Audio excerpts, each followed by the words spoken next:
আরে ওর পাত তো খালি হয়ে গেছে। ও মা, পাত যে একেবারে খালি। এত কম খেলে দেখি দেখি দেখি। এই না কি কাণ্ড, বাটিগুলোও যে ফাঁকা। মাত্র 29 পিস মাংস খেলে কি পেট ভরে বাবা? তাই তো। মা, ও মা, কোথায় গেলি মা? মাংস খালি দে। তাড়াতাড়ি আ।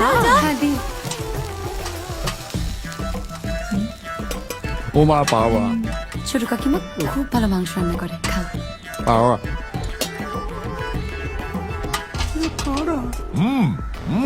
শুরু করো।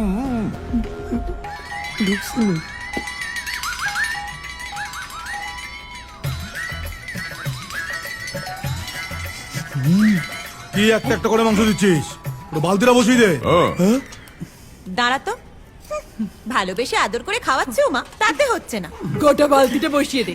তোমাদের কাজ তো সারাদিন ষাঁড়ের মতো খাওয়া আর গুতনো। তোমরা কি বুঝবে বলো তো? যা বলেছিস, আমার মানুষটাকে মনে নেই? সেই বিয়ের পর প্রথম জামাই ষষ্ঠীতে গিয়ে একটা আস্ত পাঠা খেয়ে ফেলেছিল রে।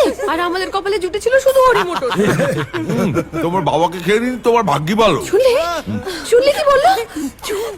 আরে ওর পাট খালি তো। মিষ্টি দাও। কি কি হয়েছে বাবা? মিষ্টি মিষ্টি নিয়ে আয়, আরে মিষ্টি। খাও খাও, জল দেবো? এইটুকু বসে এই অবস্থা তোমাদের।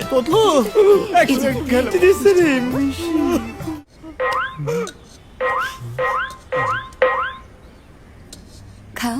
ছলো ছলো নয়নে